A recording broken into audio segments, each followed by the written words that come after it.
The year is around 1350, a fjord on the west coast of Greenland, in the short weeks the Norse called summer. A church steward named Ivar Barderson steps out of a boat with armed men behind him, expecting a fight. What had reached the eastern settlement that the western settlement had been overrun? What he finds is worse than a fight. Sheep and cattle loose on the hillsides, untended farms with no smoke. He walks the settlement, and his account records that he found no man, neither Christian nor heathen, an entire branch of a colony that held 2,000 to 3,000 people at its height. Gone. The blame fell on the Inuit. That story stood for centuries. But it was not the Inuit who emptied those farms, friend. It was a myth. The myth says the Norse were brutes, too tough to die, too stubborn to change. The winter was never the enemy. What the world forgot, they knew, was 7 pieces of northern survival, and I will walk you through every one the way it was actually done, every piece. Except one. There is one piece, the story buried hardest, and it is the piece that answers the empty farms. We will get there. Stay with me by choice, friend. This is worth the 25 minutes. My name is Sten Erickson. I was raised on a northern coast by my grandfather, a fisherman and boat carpenter who kept the old ways and did not trust me to remember them. Before he died, he made me write them into a canvas-bound logbook. I have spent the years since reading the archaeology to check him against the record. He keeps coming up right. Here is the thing. This knowledge is not trivia. It is capability. It is knowing that food, warmth, direction, and shelter were solved problems 1,000 years ago by ordinary farm families with wind and grass. Could you feed a household through 6 months of dark with no salt, no freezer, no store? They did it every year. And these skills did not fade because they stopped working. They faded because imported salt and iron stoves became cheaper than skill, and because a stage costume replaced the farmer with a cartoon. Before we get into it, put your mark on subscribe, not for me. Because the buried knowledge we drag back into daylight here, you will want the next one. There are 7 pieces to this. 7 in order. Miss one, you lose the winner. Miss the last one, you lose the settlement. You have probably heard versions of the first 6. Dried fish, fermented milk, wool, the rest. The 7th is the one history stripped out, and it is the one the people of that empty fjord were holding when they died. So the real question is not what the Norse knew, friend. It is why we were taught to laugh at it and how you take it back. Piece 1. The wind. Lofoten, northern Norway, February. Rows of split cod hang on timber racks above a black beach. The wind comes off the sea hard enough to lean on. A man with numb hands lifts another pair of fish onto the wood while gulls scream over the offal. He is not cooking anything. He is not salting anything. He is storing 5 years of protein in the open air. The method is this. Split the cod open, hang it on a length of wood called a stokker. That word is why we say stockfish. Then let the climate do what climates further south cannot. The fish needs cold, dry polar wind, alternating around freezing, ideally between 0 and 5 degrees Celsius. It hangs 6 to 12 weeks. In that time, it loses roughly 80% of its weight in water, and what remains is about 80% protein by dry weight, hard as a board, and it keeps for years. No salt. The logbook has one line on this, in the old man's hand. The wind does the work. You just keep the fish in it. Split the fish, hang it high, 0 to 5. Let the weeks pass. Wind dries. That is not folklore. In 2017, researchers published DNA work in PNAS on cod bones from Haithabu, a Viking town in Germany. The fish had come from Arctic Norwegian waters, proof of a preserved fish supply chain running the length of Europe 1,000 years ago. And Lofoten stockfish carries protected European status today, made the same way it was then. The botch is geography. Dry it, too warm, too damp, too far south, and you do not get stockfish. You get rot and flies and a spoiled winter store. This week, buy real stockfish and taste what a longship carried. But I am not your safety inspector. Do not hang fish in a warm climate and call it Viking. That is not preservation. That is poison. Protein was solved. Milk was the harder problem. You cannot hang milk in the wind. Piece 2. The Sour. A turf-dark kitchen in Iceland. Around the year 1000. A woman warms milk over the hearth, then stirs in a spoonful from yesterday's batch, a living culture her mother gave her when she married, from a strain older than anyone could say. What is left in the tub is skyr. What drips out is whey, and the whey may be the more important half. I have ruined a batch of my own.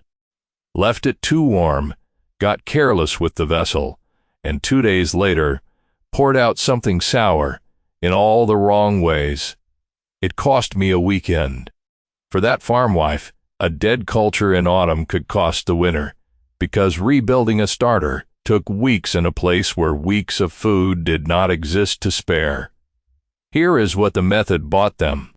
Skyr is an acid zet fresh cheese, and it takes 3 to 4 times more milk than yogurt to make, a way of packing a summer of milking into a tub.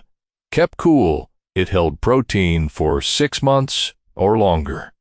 And the sour whey went into barrels where meat and butter were sunk into the acid and stored for months. The Icelanders built a whole class of food on this and called it surmatur, sour food. The proof is not a reconstruction. It is an unbroken chain. Skyr production never stopped in Iceland, and the heritage cultures used there today descend from strains kept alive, batch to batch, for 1,000 years. MS. Iceland Dairies. The country's largest producer describes it plainly as the whey protein was preserved so it could keep for half a year. Warm the milk. Add yesterday. Strain the curd. The botch, as I said, is losing the living thing at the center of it. This week, make a batch yourself. Pasteurized milk, a spoonful of live skyr or yogurt as starter, kept warm overnight. Safe, cheap, and older than your surname. Use pasteurized milk. The old dead were braver than us because they had no choice. You have a choice. So the household is fed. But these were sea people, and the sea sets a different test.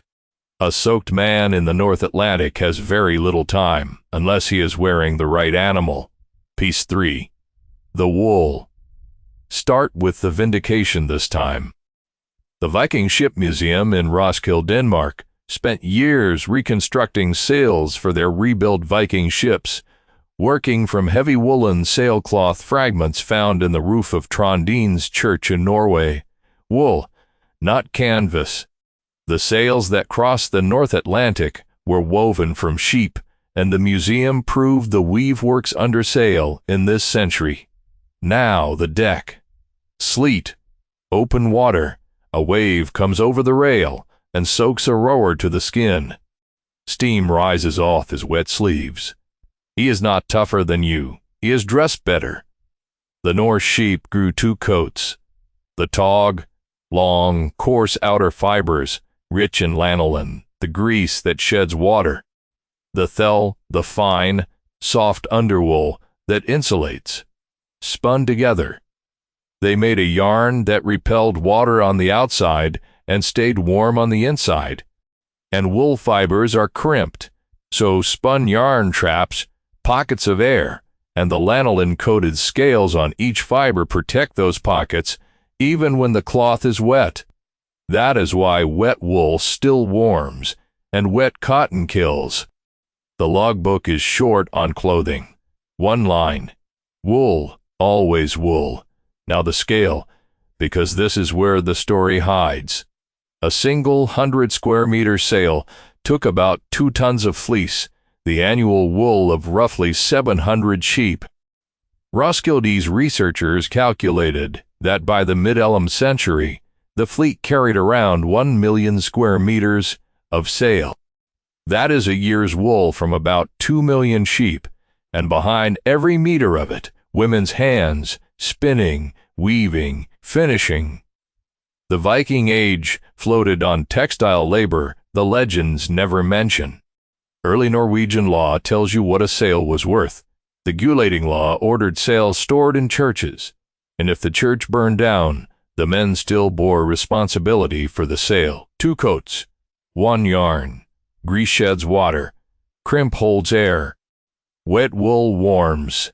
The botch is choosing hide over fleece on the water. Leather soaks, chills, and rots.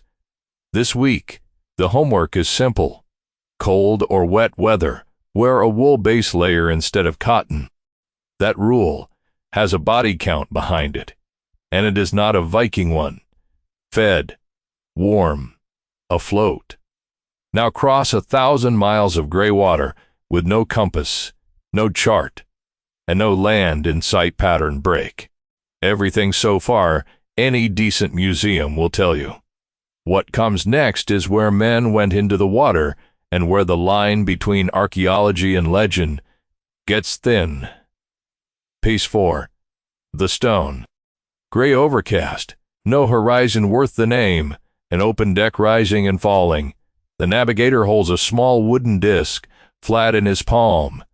In its center stands a pen. He is not praying, he is reading. The disc is a solar shadow tracker. The pen, a gnomon, casts a shadow onto curved lines cut into the wood, and from where the shadow falls against those lines, a practiced man reads his bearing. No magnetism anywhere in it. The sun is the instrument. We are not guessing that such a disc existed. In 1948, the Danish archaeologist Christian Vebek excavated a Norse church site in Greenland and lifted out a wooden fragment about 7 centimeters across with a center hole and etched lines. The Unarkok disc. It is widely held to be a Norse sun compass, dug from the very colony this story is about.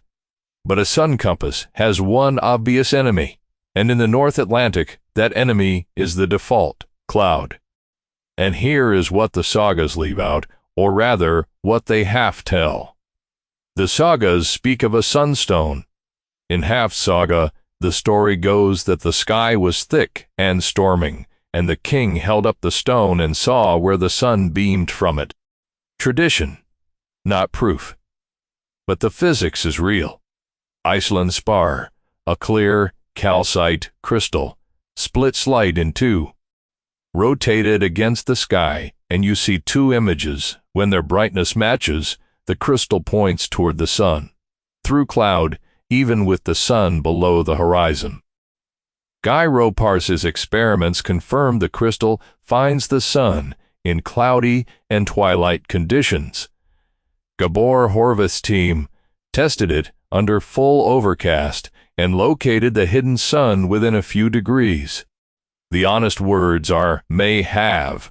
No sunstone has ever been dug from a Viking context. The tool works. Whether their hands held it, the ground has not yet said. Pin casts shadow, lines read north. Cloud rolls in. Stone finds sun. The botch needs no dressing up. Cloud, no tool, no fixed point, and a small error in open water compounds. With every sea mile, until the land you were promised never comes. This week, buy a piece of optical calcite. It costs little. It is legal everywhere, and on a cloudy afternoon you can find the sun with a rock. Do it once, and the Viking Age stops. Being a costume, navigation gets you there. Winter meets you there. And winter does not start with the cold. It starts quietly, in the blood. Piece 5. The Weed. August, low tide, Breiðafjörður in western Iceland. Women move along the wet rocks with blades, cutting purple fronds of dulse and leaving the base on the stone so it grows back the next spring. They dry it, pack it, carry it home. It looks like nothing. It is the piece that guards the blood-stored fish, stored meat, stored dairy, a whole winter of it, and not enough vitamin C in any of it. The disease that follows is scurvy, the same slow unraveling that would later kill sailors of other nations by the thousands. The Norse larder had a patch for it growing on the shoreline, and they took it seriously enough to write it into law.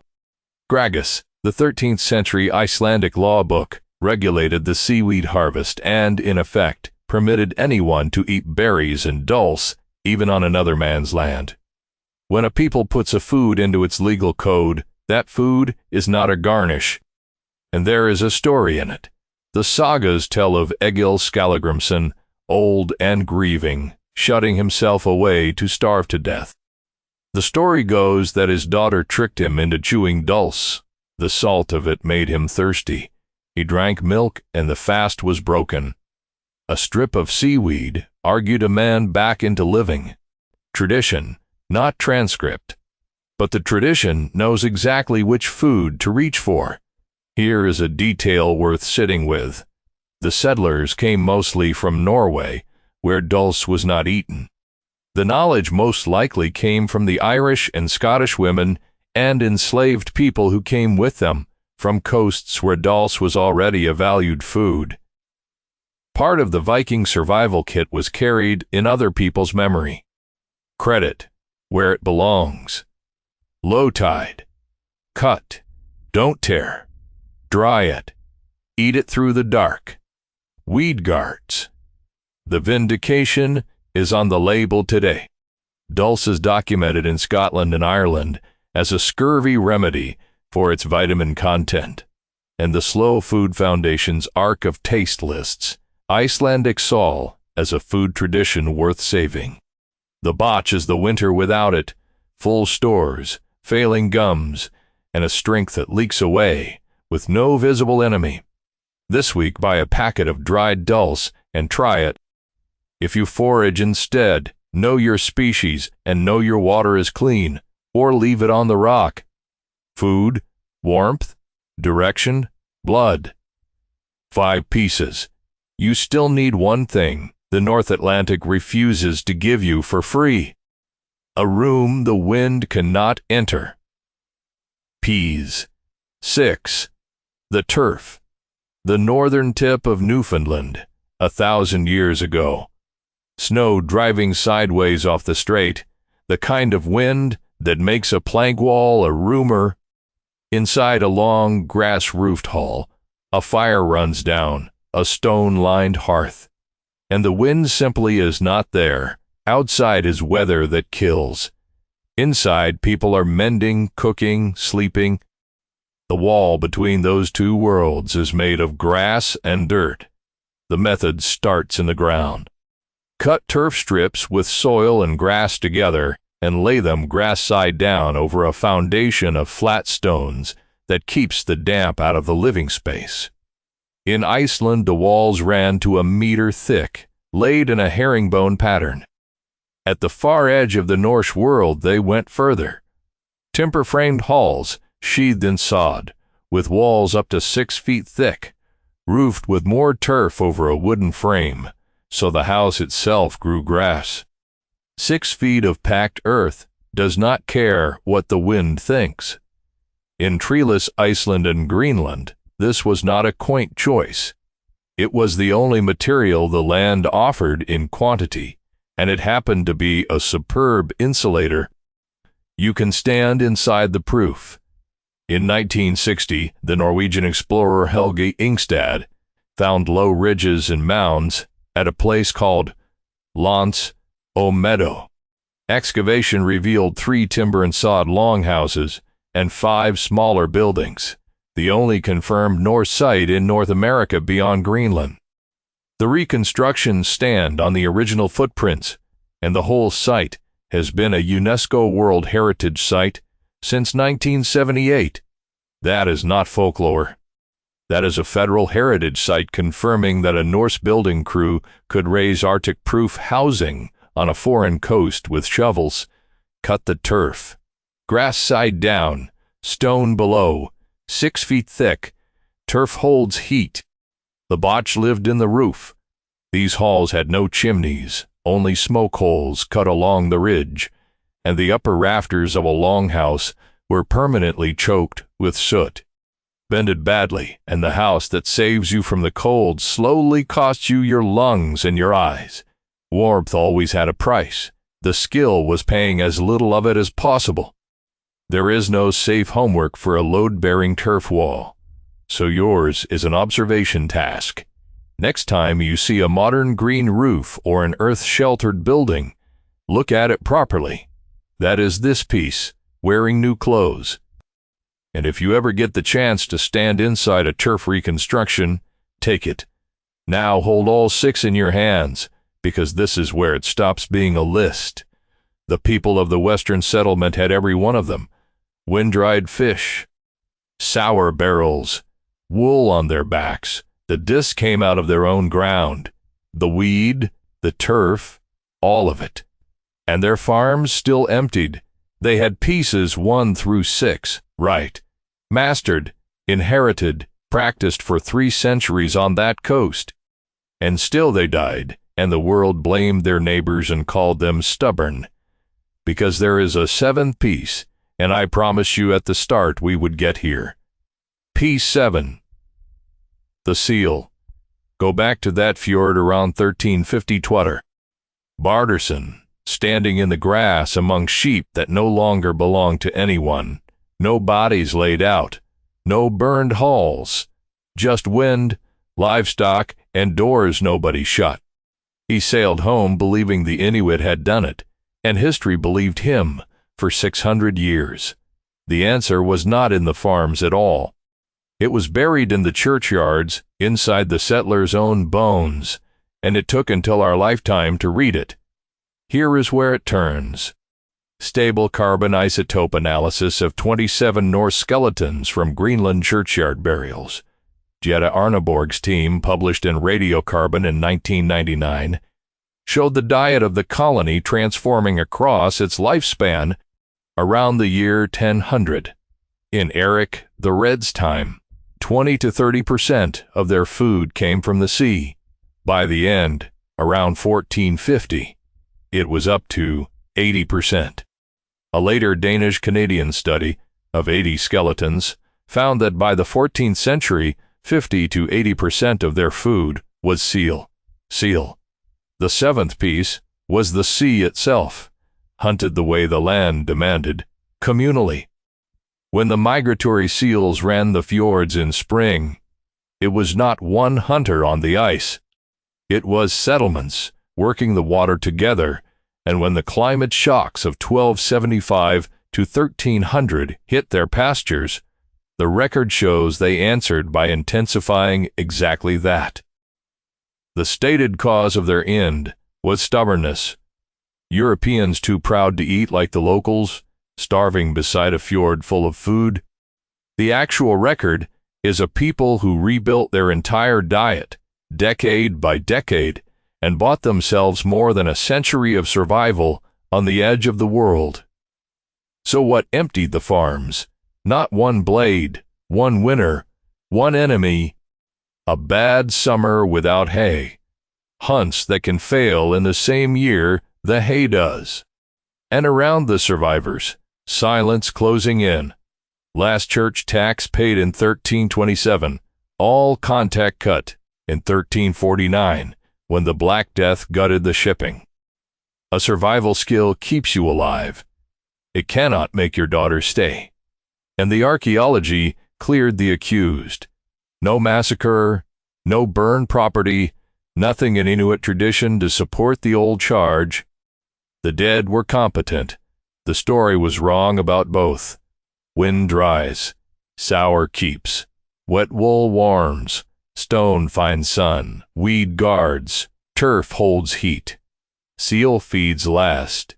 That is not a moral failing in your ancestors or anyone else's friend. They played a brutal hand better than almost anyone could.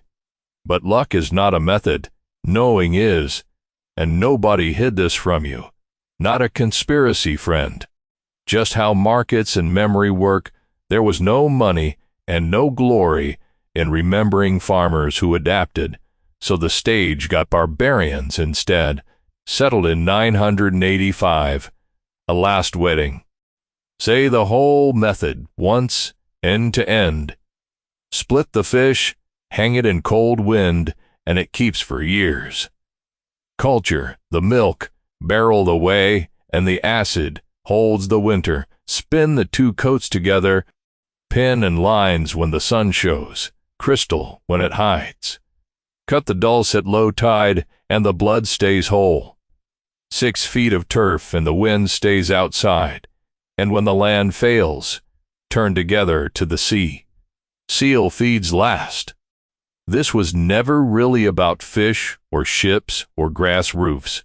It was about being people who could not be shut off by winter, and you carrying one working piece of that is the point. You do not have to master the whole method this weekend.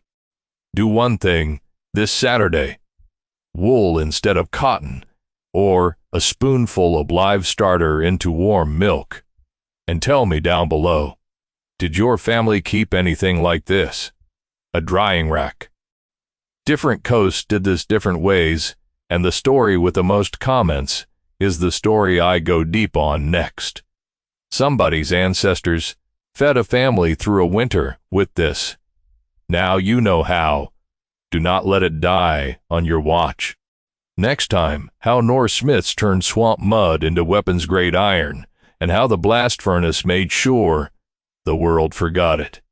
Keep the old ways. They kept us.